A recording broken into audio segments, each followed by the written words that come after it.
Welcome back to Okaloosa Today on Cox. I'm Doug Rayner with the City of Destin.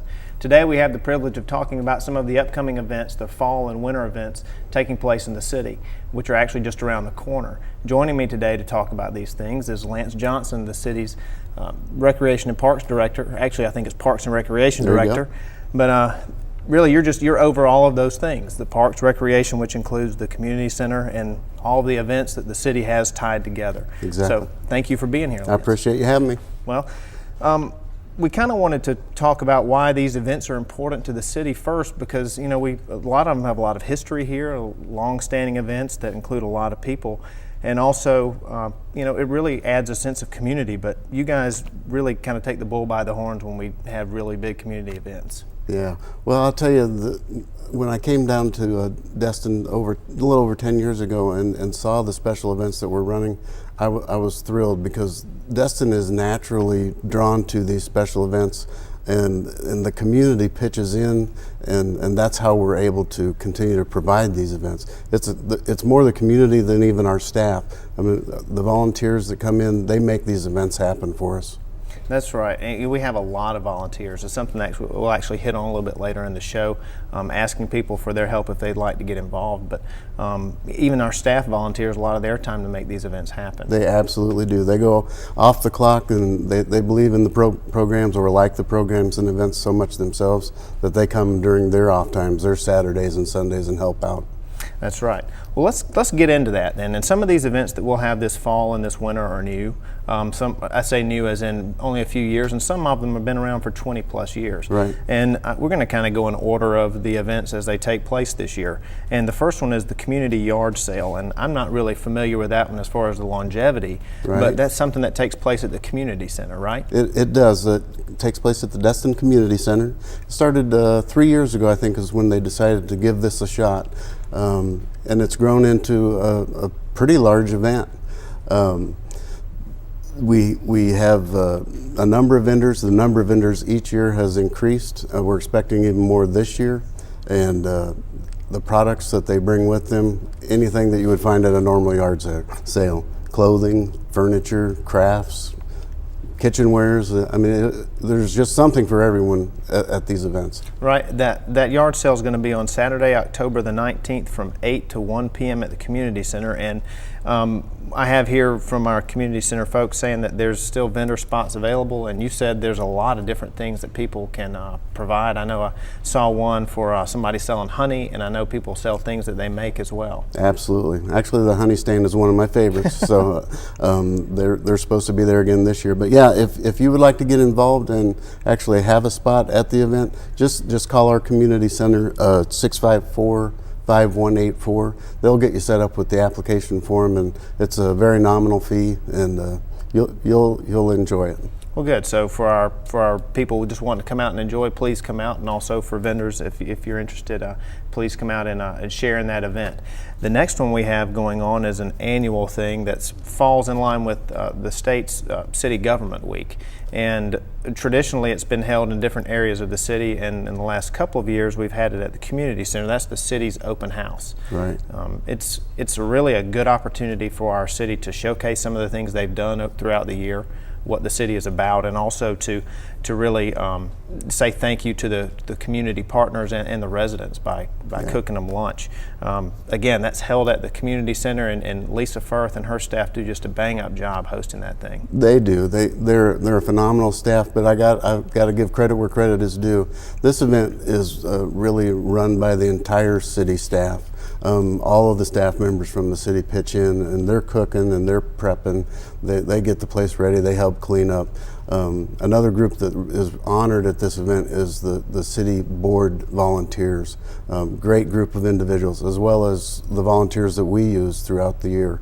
We couldn't do our programs, or those committees couldn't exist without those volunteers. That's right. A big part of that event is going to be a thank you to our volunteers, and we have them. We hopefully have a little goodie bag to give them, but also, our volunteers go across the board. We're talking about soccer referees and coaches and to committee members, even our city council are volunteers. Absolutely. And all of that stuff actually makes the city work, and it's very much appreciated. So the city's open house on October 23rd from 11 to 2 at the Destin Community Center will be an opportunity to say thank you, come out and have a bite to eat from the city staff and see what the city has been up to. The next event we have is the Fall Festival, and that's a city favorite. That is. Fall Festival is on October the 28th from 5 to 8 o'clock at the Community Center. That's a Monday, October the 28th, and I'll let you explain what goes on there. You're a lot more familiar with that than I am. Right. Well, it is in line with Halloween, and it's a spooktacular celebration that we put on. There's really not too much scary about it. We want it to be fun for all ages, especially the little ones. The little ones are involved in pumpkin carving contests. They have their own costume contests that they can participate in different age divisions. All kinds of fun, historically correct events take place there, along with carnival games and all kinds of prizes. It's a very, very neat experience. The staff absolutely transforms the entire building from what we normally see as our community center into this spooktacular facility, and it's from the front door all the way back through the gymnasium. You don't even know that you're in the same community center. It really is. It's a wonderful transformation. I know the kids love it, and I think the adults enjoy it too, just to see the kids' faces. And my favorite part of that event is the cakewalk, and that is a very, very extravagant cakewalk. A lot of things, a lot of goodies to be given away. Right. So again, October 28th, Monday, October 28th for the Fall Festival from 5 to 8 o'clock at the Community Center. And again, I think admission is free. Absolutely. They're asking for people to bring non-perishable food items as a donation, and then tickets to play games are 25 cents each, and I think most games cost a ticket, so about 25 cents a piece. Right. It's pretty affordable. That's right. If you can't afford it, let me know, and I can help you out there too. And I think most of that really goes back to just actually put the event on, yeah, to cover all the things that go on. It does. One of our biggest city events for the children is the Pinfish Classic. The 15th annual Pinfish Classic takes place back behind AJ's on the new boardwalk. Right. Tell us about the Pinfish Classic and just what that is. This is another one of my very favorite events in the city. It's a chance for the youth of the area, residents or non-residents. If you're a visitor and you're here, bring your child over. They can all participate. It's free to compete in this. It's very short. The duration of the whole tournament is about an hour, but the kids get out there and they try to catch the biggest pinfish that they can catch on the docks right behind AJ's. We have some incredibly large fish weighed in, sometimes up to 2-3 ounces in total.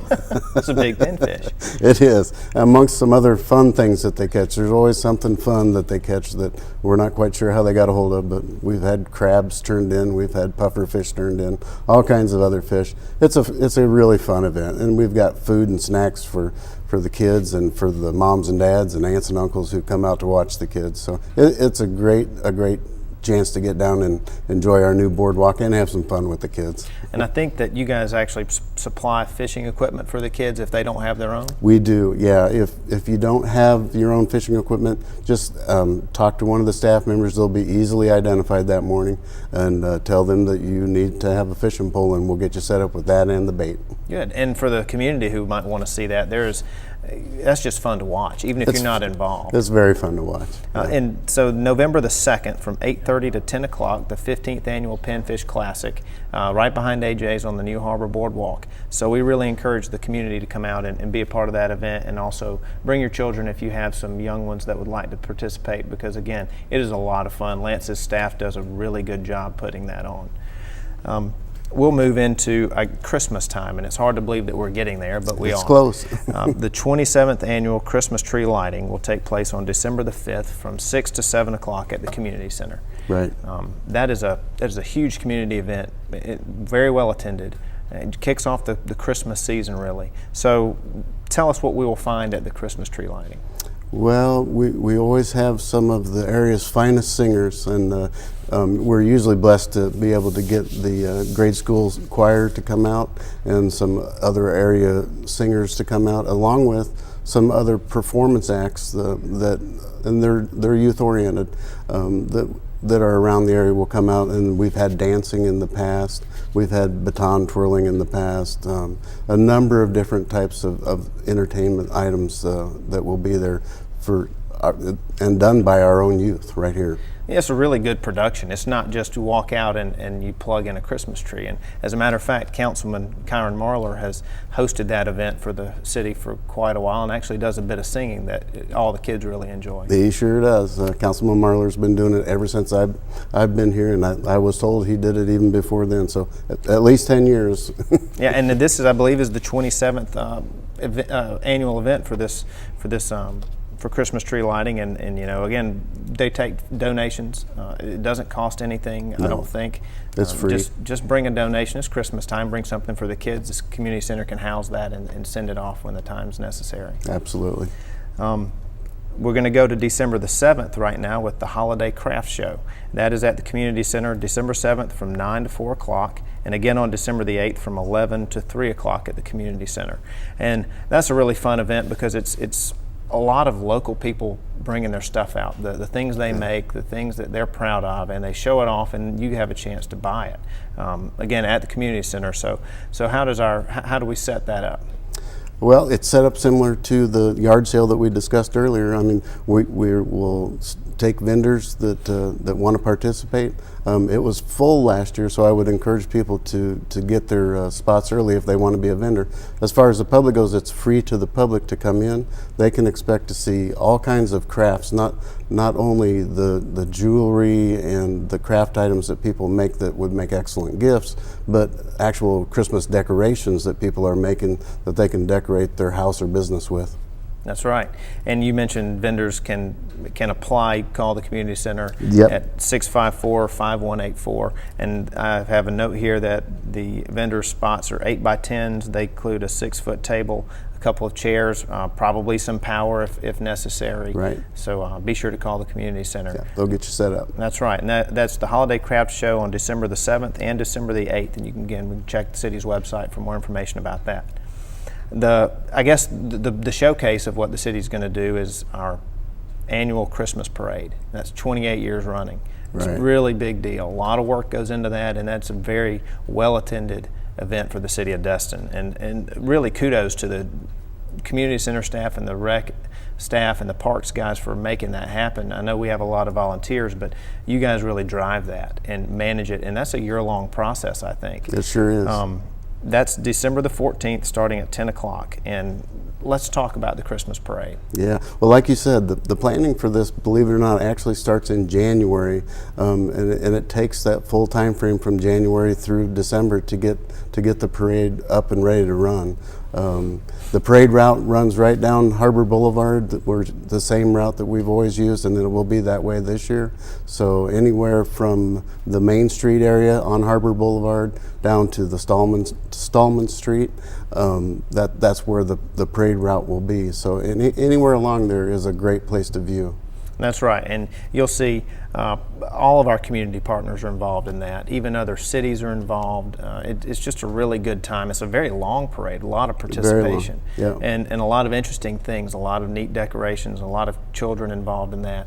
And of course, our city council will be there, and I think Santa heads that or brings up the rear. Actually, Santa is always the last person in our float, and that officially kicks off the season for us. That's right. So that's Saturday, December the 14th. As a matter of fact, if anybody's ever curious, the Christmas parade is always on the second Saturday in December. That's absolutely right. So if anybody's ever wants to plan ahead, they can always bank on that. And I should have mentioned this earlier, that folks, if they want to participate in the parade, the application will be available at the city's website coming up in a couple weeks. It's usually put on the website in September. That's right. And good that you mentioned the website, because a lot of these events and programs are listed there, and you can get more detail. You can find out how to contact people who need to be contacted and ask questions. You can get forms to be a participant or a vendor at a lot of these things. So we want to encourage the public to be sure to use the website cityofdestin.com to find out more information about our events and programs and all these things that Lance and I are talking about right now. We wanted to kind of move into something that we discussed earlier, and that's the volunteers that are here in the city of Destin. Right. We can't really do what we do without people spending their time volunteering to help things run. That's absolutely right. You mentioned staff that does that as well, but let's do a call for volunteers, I guess. And this is not just for the fall, winter programs and events, but just throughout the city. Tell us about our volunteer base. Well, I'll tell you, we couldn't run our programs, in particular our youth programs, without volunteers. All of the coaching staff, all of the team moms, all of those individuals are volunteers. We run over 500 volunteers during the year, and that's how we're able to provide our soccer program for the youth, our football program for the youth, basketball programs for the youth. So without the community's participation as volunteers, we just simply couldn't do it. We also have volunteers that help us out in our parks. They'll do cleanup days in the parks for us and help our staff keep up with, especially during the summer when our little town becomes a big town. That's right. And the trash actually gets a little larger too. So our community is incredible, and they all pitch in, come out and help us keep our parks looking the way we want them to look. You mentioned something like kind of adopt a park. Exactly. That would be that process, to come in and say, I'm going to clean up Clement Taylor Park. Exactly. And we're always looking for organizations that would like to adopt a park, a particular park, to come on and take that on as a challenge for a 6-month or a 1-year period. Who would we need to call if we wanted to do that? You could call myself for that, 837-4242, and just ask for Lance, and they'll get you right through to me. Very good. Well, Lance, this is great. This is really good information, and I think that our community will benefit from knowing when these things are, and hopefully they'll come out and take part in it. All right. I appreciate you having me. Thank you for being here. There's a couple of things we'd like to make, or a couple of announcements we'd like to make before we get out of here, and that is one correction. The budget hearings that are coming up on September the 3rd and September the 17th, we have a change to that. Formerly, we announced a September 16th budget hearing, but that budget hearing has been changed to September the 17th. So the council meeting from September 16th and the budget hearing from September 16th are moved to the September 17th. And that information will be put in the newspapers and promoted through our website and in the news as well. So be sure to make note of that change. We also want to thank Lance for being here today. We want to stay tuned for Ted Corcoran with the City of Fort Walton Beach, and we'll see you next time.